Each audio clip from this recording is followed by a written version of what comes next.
Bien-aimés, nous allons parler avec vous. Nikamomoga motuya makasi na période oyo. Eza période oyo mokili mobimba eza na kati ya réalité ya épidémie ya coronavirus que nous connaissons tous. Mais likambo ezoleka beaucoup se pose beaucoup de questions. Nzamba tiki biso, nzamba azawapi, bat bazokufa ebele, nzamba azoloba nini. Il y a une chose bandeko foboyeba. Na bengi yango na moi thème ke na kopesa wa l'anticipation spirituelle. L'anticipation spirituelle. C'est-à-dire un comportement oyo mo Kristo mo sambeli azanango pour anticiper un certain nombre de problèmes, pour anticiper les jours mauvais. Na Bible bazoloba na Ecclésiaste chapitre 12 verset 1 à 3 ezoloba. Souviens-toi de ton créateur avant que le jour mauvais n'arrive. Le jour mauvais eza nasima.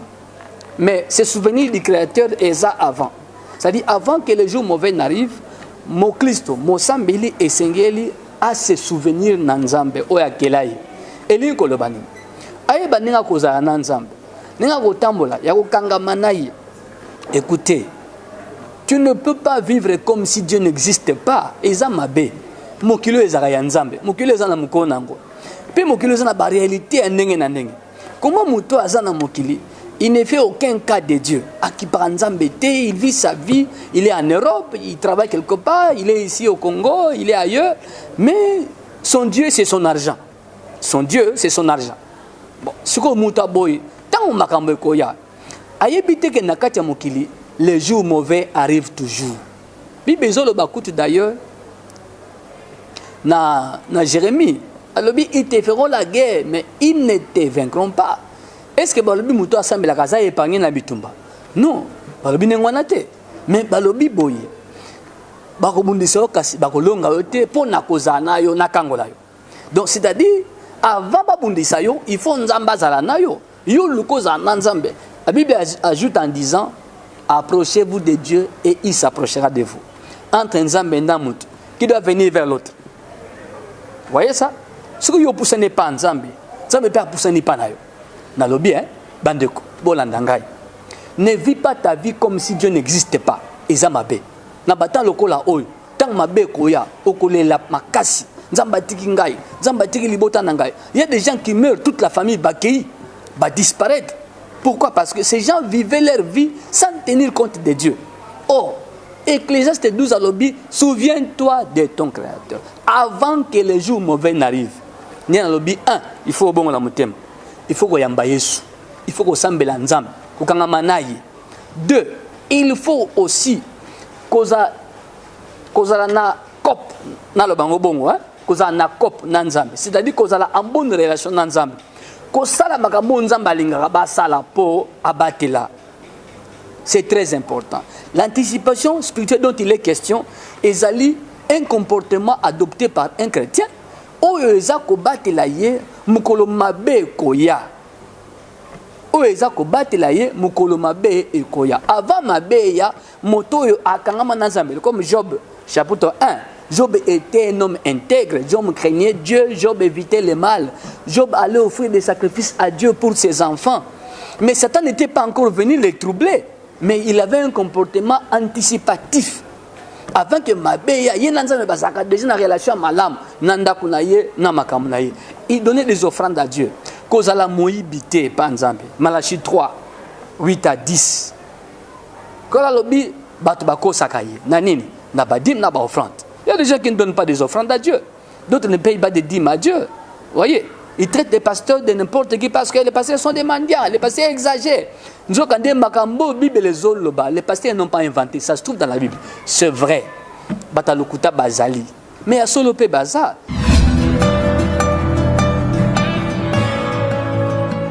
Entre les faux et les vrais, qui existait avant l'autre? C'est le vrai.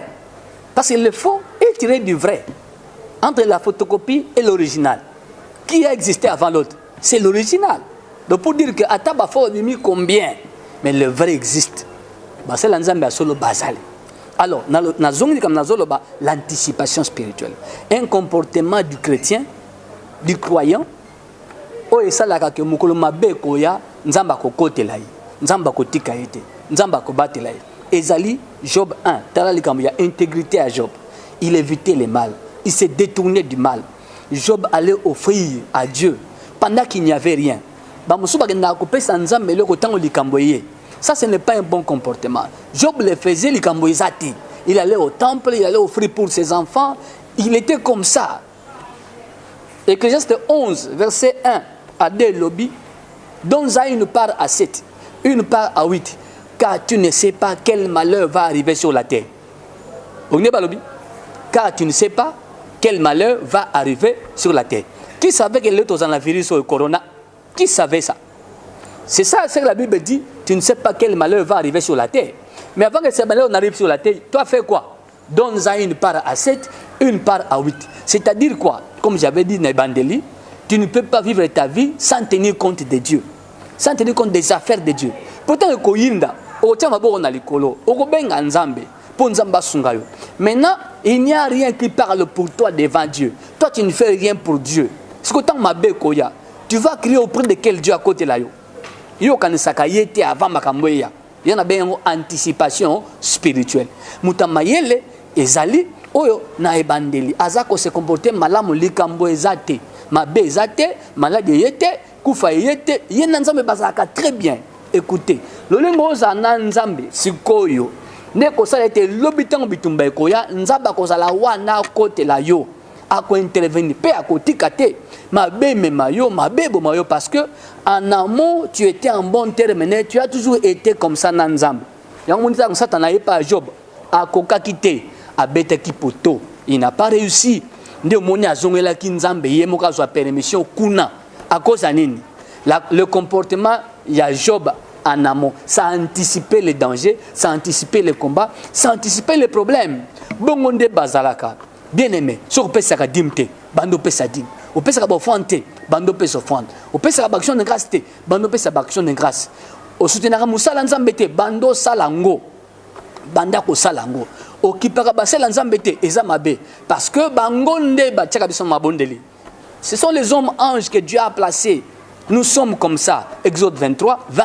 J'ai mis un ange devant toi pour te protéger en chemin et pour te faire arriver au lieu que j'ai préparé. Dieu prépare, mais il dit que c'est par l'ange qu'il va te faire arriver. S'il vous plaît. Il faut un pasteur, au soutenaka. Il faut un nzambe, au yaye pasteur, au zolanda. Nalobi fidélité. Kolanda na bosembo. Ndeza ko anticiper. Ya on a bien ngo anticipation spirituelle. Ko banga nzambe en amont. Pour ceux qui m'abeyent, yo déjà banga nzambe. Biloko salaka avant wana. Nde ko mata. Nde ko ganga. Kotika yete. Kotela ye. Babo mayete. Bazwa yete. Épidémie oyo. Elekana. Ekota nanda konete. Au monde Israël. Tant bazaki en Égypte. Avant l'ange de la mort Abeta. L'exterminateur Abeta, Dieu a pris soin d'avertir ses enfants. Vous voyez, Bachegi Makila, l'ange de la mort Abeta na banda kuna bangote. Dieu a fait la différence. Na Bible, il a dit qu'il y a différence. Nzamba ko salango na baye babanga kaye, na baye batosa kaye, na baye bamipesa kaye, baye basale la kaye. Bangonde babate la maka. Ba musu moni yoko kamwa batu bakufi. Lisez bien Ézéchiel. Ézéchiel chapitre 9. Tanga nakati malam okomona ndenge nini batu bayeba ke no sala dégâts na mokili ba esprit devant Dieu. Nzamba lobi bozela a bengi l'homme vêtu de blanc a ébissé va d'abord mettre une marque sur mon peuple, sur ceux qui m'appartiennent, sur ceux qui me craignent, sur ceux qui me soutiennent, qui s'occupent de mon œuvre. Le kanacha bango elemo. Et puis na batwana bino le messager de la mort tambo le rabo bomana mokili. C'est comme ça que Dieu les épargne. Écoutez-moi. Un autre jour, nous avons expliqué l'esprit derrière la maladie. Ce que j'appelle les ennemis invisibles. L'anticipation spirituelle. C'est un comportement que le moto a adopté, mon sambeli a adopté, un comportement que la yo, ce qui m'a besoin, que pegisali kama soko yé. Ba okuta yo présent dans les souvenirs de Dieu. Moyen liwa, moyen li kama ekotanandako, et boma et kamata mutu et kenaye ezate pourquoi écoutez makambo bosalaka déjà et pas nzambe avant que makambo ya bino bozaba chrétien oyo bosalaka makambo avant mabe ezate kufa ezate ma ezate mais bomi pesa na nzambe bokendaka ko sambela ba prière ba jeûne ba offrande ba action de grâce ba fidélité wana cette façon d'être ndezali ko anticiper makambo soko ye ndenge Ecclésiaste alobi souviens-toi de ton créateur avant que les jours mauvais n'arrivent. Les jours mauvais arriveront chez tout le monde. Atapa biso basala nzambe et d'autres. D'ailleurs vous voyez combien de pasteurs bazokufa na Kisasa, na RDC, na ba crise, na ba malaise et belé. Ce sont des jours mauvais. Mais avant que cela n'arrive, qu'est-ce qu'il fallait que celui qui est tombé aujourd'hui devait faire pour akoyate lelo? Na lobi nini oyo il fallait muta akoyi lelo, fala salaka. Pourtant danger oya akoyati, akufati. Ba memaite. Il y a ce qu'on appelle les voleurs des âmes. Hein? Écoutez, des esprits qui volent les âmes des gens.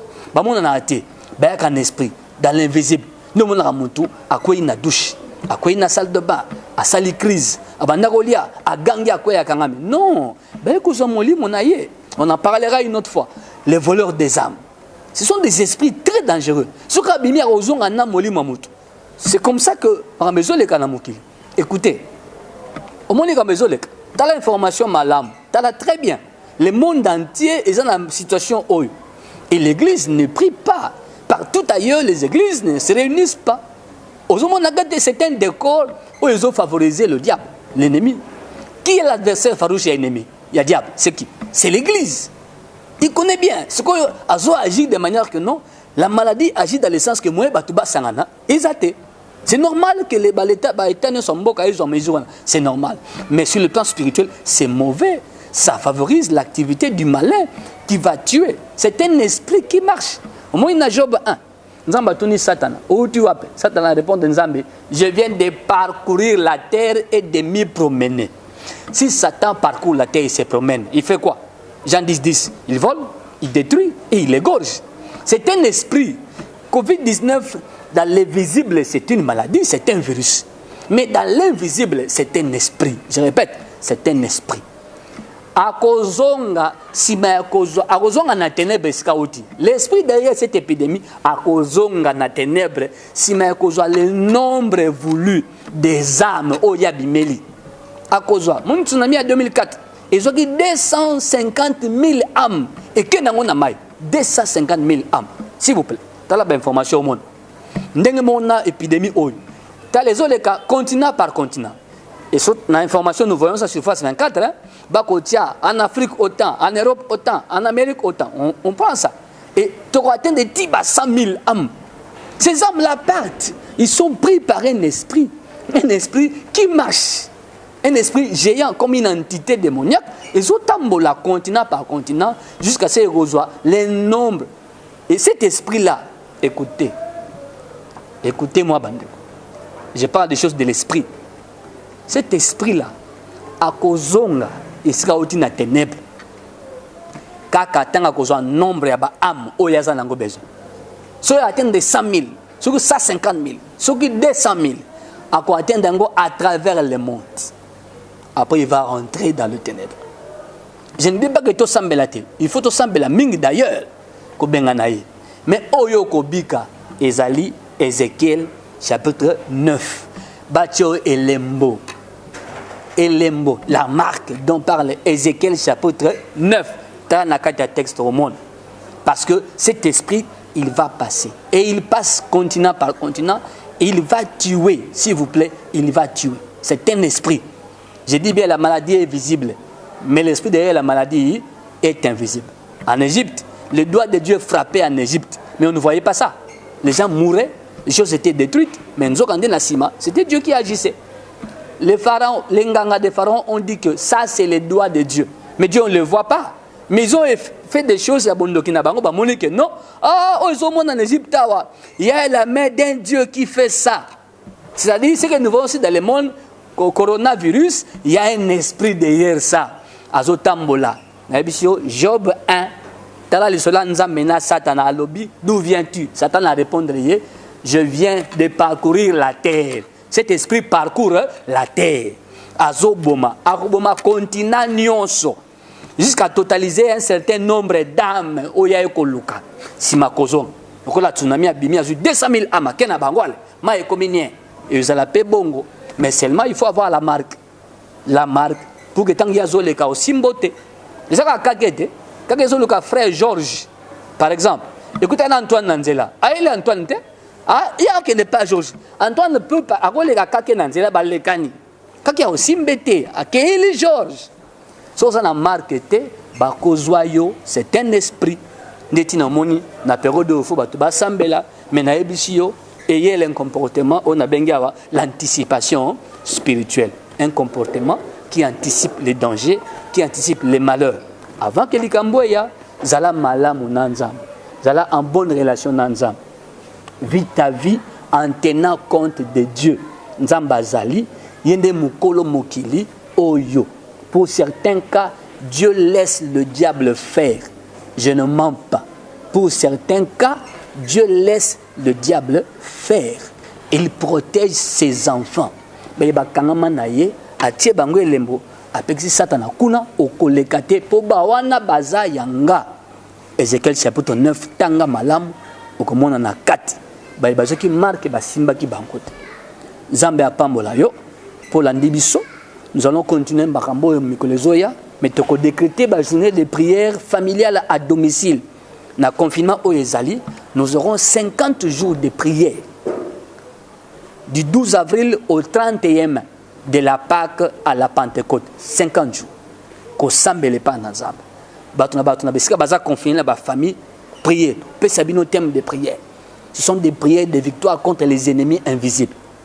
50 jours de prière familiale, de victoire contre les ennemis invisibles.